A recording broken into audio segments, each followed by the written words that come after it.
I met Anthony at a friend's barbecue, the kind of casual summer gathering where the air smells like grilled meat and sunscreen. He wasn't my usual type, broad-shouldered, calloused hands, a self-made contractor who built his small business from the ground up. I just graduated college, armed with a degree in communications and a vague sense of superiority I didn't fully acknowledge. He didn't have a diploma framed on his wall, but he had a quiet confidence, a steady paycheck, and a pickup truck that rumbled like it meant business. I saw potential, not in us exactly, but in what he could give me. We married a year later, and I walked down the aisle imagining a life where I'd never have to worry about money again. At first, it worked.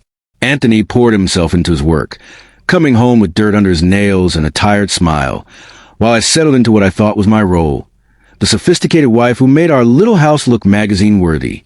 I didn't cook much. Takeout was easier, but I'd rearrange the furniture or pick out curtains, convincing myself that was enough. My degree, I figured, was my contribution.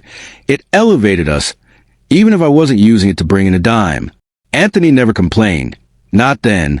He'd hand over his credit card when I asked, nodding as I talked about needing a new dress or a weekend getaway to keep up appearances. I told myself he was lucky to have me. Someone refined, someone who knew which fork to use at a fancy dinner. He didn't see it that way, I'd learn, but I was too busy admiring my own reflection to notice. The cracks started small. I'd slip a few extra shopping bags into the closet, hiding the receipts under stacks of old mail. A pair of heels here, a designer purse there. It added up, but I didn't think it mattered. Anthony's business was doing well, wasn't it? I deserved nice things. But then the credit card statements piled up, and he started asking questions. "Sharon, what's this $800 charge?" He'd say, holding the bill like it was a live wire. I'd laugh it off, toss my hair, and tell him it was an investment in us. Looking good was part of the deal. He'd frown, but he'd pay it. I got bolder, pushing for a bigger house, a fancier car, things we couldn't really afford. When he hesitated, I'd snap, "You're the provider, aren't you?" Act like it. I don't know when I started resenting him, but it crept in like damp rot. Maybe it was the way he'd talk about his jobs.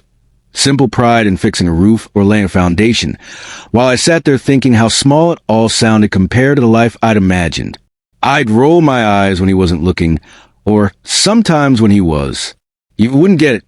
I'd say if he asked about my day, which was usually spent scrolling through social media or meeting friends for coffee I'd charged to his card. I'd mock him to them. To his grammar, his flannel shirts, the way his family ate with their elbows on the table. I married down. I'd joke and they'd laugh, but I meant it. Still, I leaned on him harder, expecting him to carry us both while I dangled my degree like a medal I'd already won. The real trouble came when his business hit a rough patch. A client stiffed him on a big job, and suddenly the numbers didn't add up. He sat me down one night, his face tight, and said we needed to cut back. "Sharon, I can't keep this up alone. Maybe you could get a job, just for a bit." I stared at him, incredulous. A job? Me? I'd spent 4 years in lecture halls, so I wouldn't have to sling coffee or answer phones. "I'm not working some minimum wage gig," I told him, crossing my arms. "That's beneath me." He looked at me like I'd slapped him. "Beneath you? I'm out there breaking my back, and you won't even try?" I didn't budge. "I'm the table, Anthony," I said, voice sharp. "You bring stuff to me. That's how this works." He didn't say anything, just walked out to the garage. I thought I'd won. But Anthony wasn't the pushover I'd pegged him for. He started setting rules, budgets, limits on the cards. When I ignored them, he cut me off entirely, locking the accounts. I'd scream at him, call him controlling, but he'd just stand there, calm and cold, saying, "You want money? Earn it." I couldn't believe his nerve. One day, I showed up at his job site, heels sinking into the mud, yelling about how he was humiliating me. His crew watched, silent, as he told me to leave. That night, I pawned his grandfather's watch, a scratched-up old thing he kept in a drawer. I got $200 for it, spent on a spa day, and told myself he'd get over it. He didn't. He came home, saw it was gone, and that was it. "We're done," he said, and I laughed because I didn't think he meant it. He did. The next week, he had me served with divorce papers. I tried to fight it, cried to our friends, told them he'd abandoned me, but they'd seen enough to pick a side. He got the house, legally evicted me, and changed the locks while I was out trying to charm a lawyer into taking my case for free. I ended up at my mom's, sleeping on an air mattress in her spare room, the hum of her ancient fridge keeping me awake.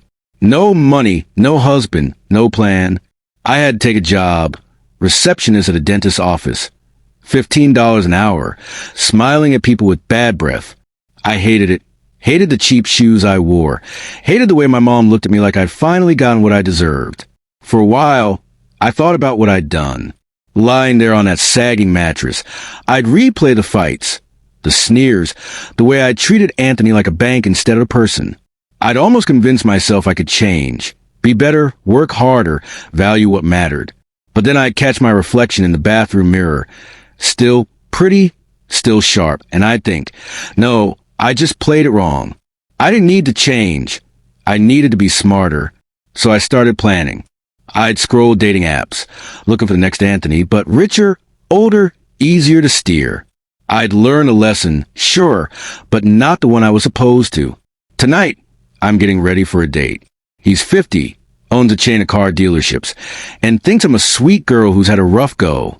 I've got my hair curled, my smile practiced, and a story about my struggles that leaves out the ugly parts.